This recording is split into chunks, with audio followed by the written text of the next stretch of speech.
Okay, this is Unit 2, Lesson 5, the distributive property. The distributive property is relatively simple. It's just multiplying a term that is outside of the parentheses by everything within the parentheses. So I'm going to show you how that looks and how to go about doing that, but I will tell you the biggest mistake people make when they do this is not multiplying everything inside the parentheses.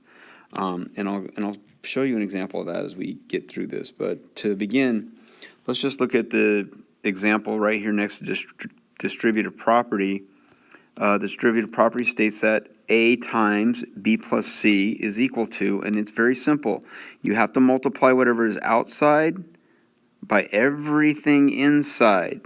9 times out of 10 when there's a mistake, it's because somebody didn't multiply that A times the C. They just did the A times B and left C alone. You got to multiply both. Well, in this case, we have a positive A because there's no sign in front of it. It means it's positive. We have a positive B. There's no sign in front of it, so that means it's positive. What's a positive times a positive? It's another positive. What's A times B? Very simple. AB.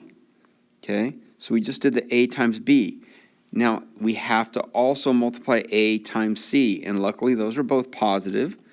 I have to put a plus sign now because I need something in there to separate my terms, and A times C is AC. Simple as that. That's all this is. Now let's look at the other side. Again, A times B. Those are both positive because there's no sign in front of them that says it's negative, so it means they're both positive. So I get AB. Then I also have to do A times C. That's a positive times a negative. So that's a negative AC. All right, that's all there is to it. But you got to make sure that you multiply every term inside the parentheses.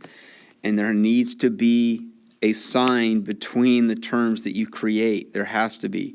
I will also say that that's another mistake I see a lot is, like, let's say we're looking at this first one, and I'll see somebody write, you don't have to write this down on your notes, but I'll see somebody write ABAC.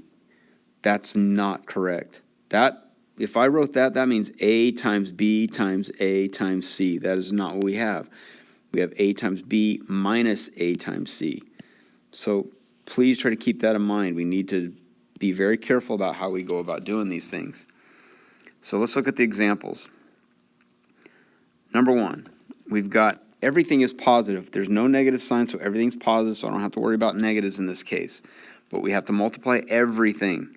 4 times x. If I want, go ahead and write positive 4x. It's not wrong. Just you're adding a little bit too much that you don't really have to. And then we have to do 4 times 5. Well, what's 4 times 5? It's 20. You got to put a positive 20. There needs to be a sign between the terms. You cannot just write this. That is wrong. Okay, that's 4x 20. 4 times x times 20. Wrong. You can't do that. It's 4x plus 20. The more correct way would just be 4x plus 20, because if the first term is positive, the sign doesn't need to be there. Let's move to number 2. Okay, there's a negative there. We'll worry about that when we get to it. First, we just need to multiply 6 times 12. 6 times 12, 72. Now I have a positive 6. It's been positive this whole time. Times a negative x. That means a positive times a negative means I'm going to have a negative answer. 6 times x, 6x. Notice there is a sign between my terms. Okay? If you have 2 terms inside the parentheses, you're going to have 2 terms outside the parentheses, which I have. Let's put if we want, we could put the positive. I have term there and a term there. I noticed some people were underlining their terms the other day, but they weren't underlining the sign. You have to underline the sign in front of it right now, or else you're going to get confused on some of these things. Let's look at 3. So you've got a negative times a positive. What's a negative times a positive give me? A negative. What's 7 times 2? 14. The x just comes along for the ride. Okay, it's like saying I have negative 7. Let's act like it was a positive 7. I have 7 2x's, so I would write 2x 7 times. Well, if I add those all up, I get 14x's. But it's a negative, so it's negative 14x. And again, we got a negative times a positive, so I know my answer is going to be negative. And what's 7 times 3? 21. I had 2 terms inside. I have 2 terms outside. Now, in this case, in my answer, I have to put that negative on that first term because it is a negative term. The negative has to be there if it's a negative. If the first term is a positive term, then the positive sign doesn't really need to be there. Let's go to number 4.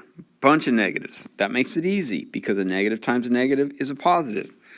Negative times a negative gives me a positive. 2 times 4 is 8, and the x comes along with it.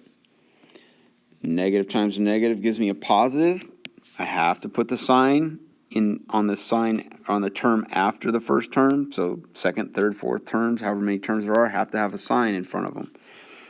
2 times 11, 22. Okay. I have 2 terms. And I can easily see where they are because they should have signs in front of them. This 8x, it's the first term, so it doesn't have to have the positive sign, but it can be there. 1 term, 2 terms. Every term has to have a sign unless it's the first term, and in which case, if it's a positive, it doesn't have to be there. If it's a negative, it does. So, in reality, this could be written just as 2 terms.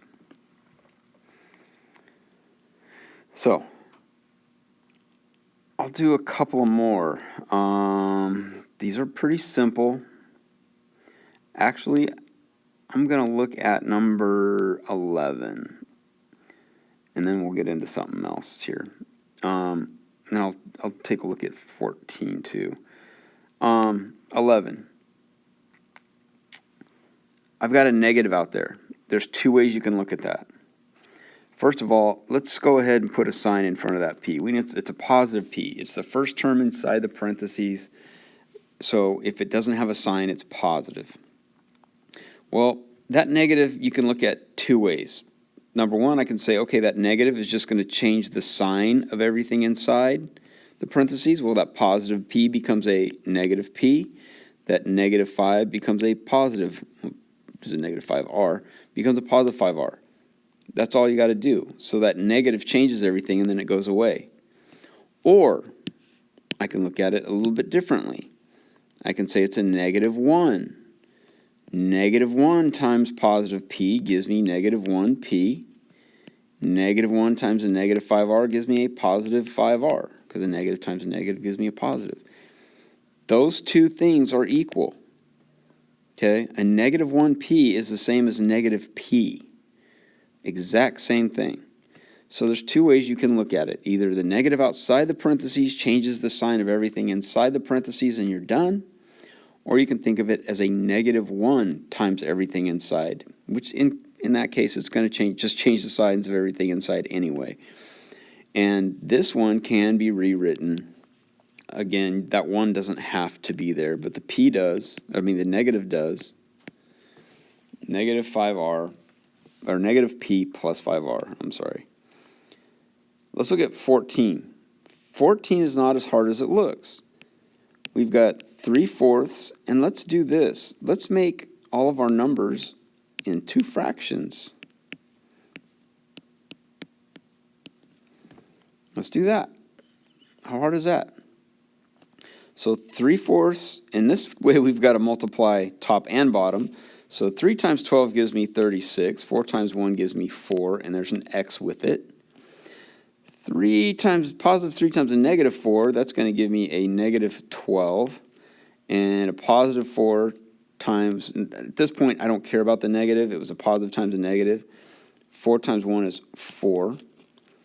And then that can be reduced. 36 divided by 4, that is, I believe, 9. And 12 divided by 4, it's still negative. 12 divided by 4 is 3. That's all you got to do. Okay? Turn those whole numbers into fractions and then multiply the top and the bottom number. And you just remember this is a positive, and this negative stays here. So really, all you're looking at is positive times positive. So that gave me a positive first term. and then a positive times a negative, and that's going to give me a negative second term. Okay, so right there is our final answer. So I want you to do the odds. Okay, do all the odds. Should not be terribly difficult. Remember, you should have 2 terms after you're done with these problems. Every one of these is a 2-term problem, it looks like. So work on that, and when you are done, grab the next homework, which should be homework number 5.